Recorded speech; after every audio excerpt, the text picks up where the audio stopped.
Mga kababayan kong senior citizens, magandang araw sa ating lahat. Isa na namang napakahalagang balita ang nais kong ipaliwanag ngayon tungkol sa tinatawag na universal pension na ipapatupad sa buong bansa. Ito ay hindi maliit na bagay sapagkat ayon sa mga opisyal na ulat mula sa Department of Social Welfare and Development o ESD at mga panukala sa Kongreso, layunin nitong magbigay ng karagdagang buwanang tulong sa lahat ng senior citizens, maging sila man ay kasalukuyang tumatanggap ng pensyon mula sa Social Security System o LRS, Government Service Insurance System o GSIS, o wala pang anumang pensyon. Ang balitang ating tinututukan ngayon ay ang pagkumpirma na simula sa ika-14 ng Agosto taong 2025, magsisimula ng ipamahagi ang halagang 8,000 pesos sa mga kwalipikadong benepisyaryo sa ilalim ng Universal Pension Program. Ang halagang 8,000 pesos na ito ay hindi buwanang pensyon, kundi isang lump sum o one-time release para sa unang rollout ng programa ngayong taon. Ayon sa paliwanag ng IAGE at ng ilang mambabatas na nagtulak ng panukalang ito, layunin nitong maibsan ang pasanin ng mga nakatatanda sa gitna ng patuloy na pagtaas ng presyo ng bilihin, gamot, at bayarin sa kuryente at tubig.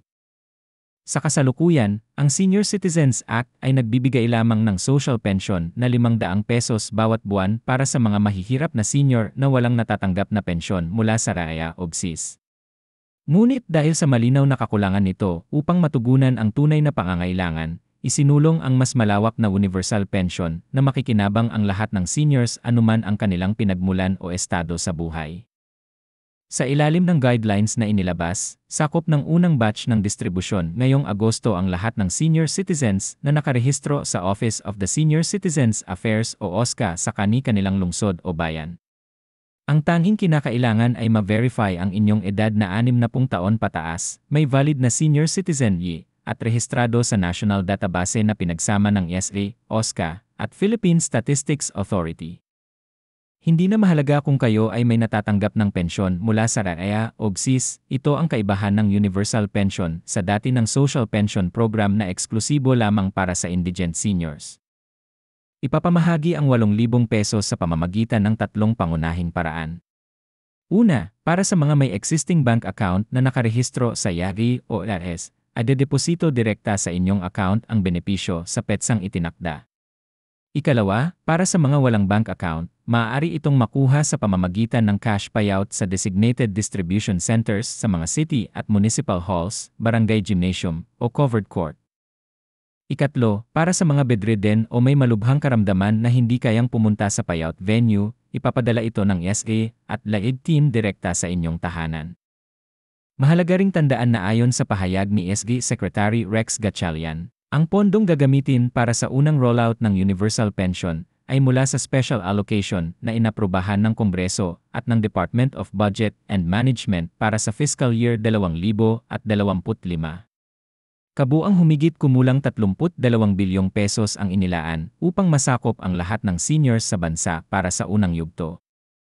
Ito ay resulta ng mahaba at matagal na pagsusulong ng iba't ibang senior citizens advocacy groups at mga mambabatas tulad nina Senator Amy Marcos, Senator D. Ejercito, at Senator Risa Hontiveros, na matagal nang nananawagan ng mas makatarungan at sapat na tulong para sa mga nakatatanda. Kung titingnan ang datos mula sa Philippine Statistics Authority, may tinatayang 11 milyong senior citizens sa Pilipinas noong 2024 at inaasahang tataas pa ito sa mahigit 12 milyon ngayong taon. Ibig sabihin, ang pamamahagi ng 8,000 pesos ay makakaapekto sa napakalaking bahagi ng ating populasyon. Kung ikaw ay nasa RAEA at tumatanggap ng halimbawang 4,000 pesos na buwanang pensyon, ang dagdag na 8,000 pesos mula sa Universal Pension ay malaking ginhawa para sa iyong budget.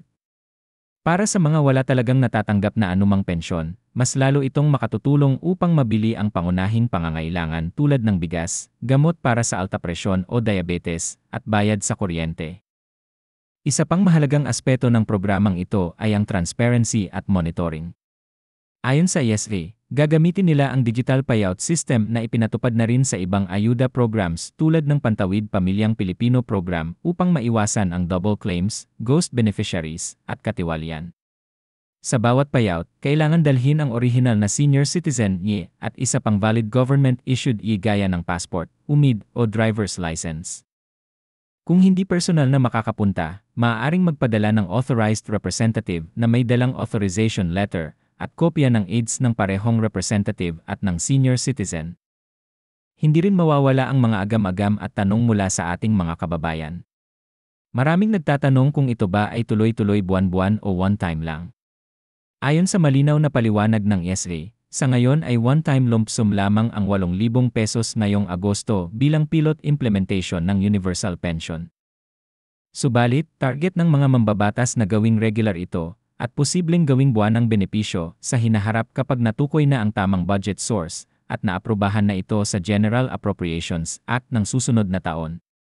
Kaya mahalaga ang suporta ng publiko upang itulak ang mga panukalang batas na naglalayong gawing permanenteng programa ang Universal Pension. Kung ikaw ay kwalipikado, narito ang ilang hakbang upang masigurong matatanggap mo ang benepisyo. Una, tiyakin na updated ang iyong impormasyon sa OSCA at kung may ARAYA o GSISCA, siguraduhin ding tama ang bank details na nakarecord sa kanila. Pangalawa, bantayan ang anunsyo mula sa inyong lokal na pamahalaan tungkol sa schedule ng distribution sa inyong lugar. Pangatlo, maghanda ng kumpletong requirements bago ang araw ng payout para hindi ka maabala. At higit sa lahat, iwasan ang pagbibigay ng personal na impormasyon sa mga hindi otorisadong tao o online scam pages na ginagamit ang Universal Pension para mangloko.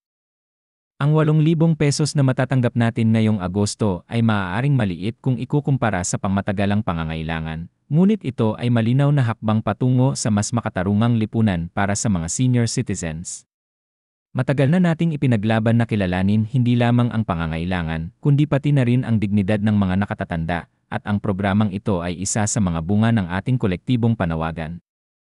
Ito ay hindi lamang simpleng ayuda, kundi pagkilala sa ating kontribusyon sa bansa mula sa mga taon ng ating pagtatrabaho at pag-aambag sa ekonomiya.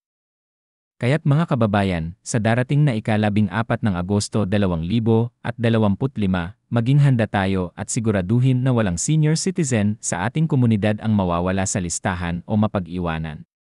Ipaabot natin ang balita sa ating mga kaibigan at kapitbahay, lalo na yaong walang akses sa social media o internet.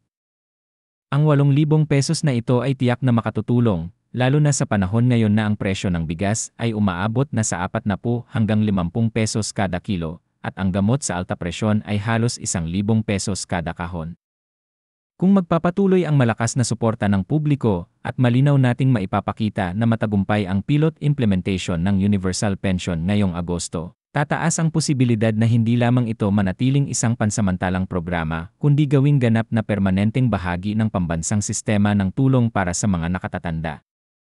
Ang programang ito ay hindi lamang simpleng pinansyal na suporta, kundi isang simbolo ng pagkilala ng pamahalaan at lipunan sa napakahalagang ambag ng ating mga senior citizens sa paghubog ng bansa.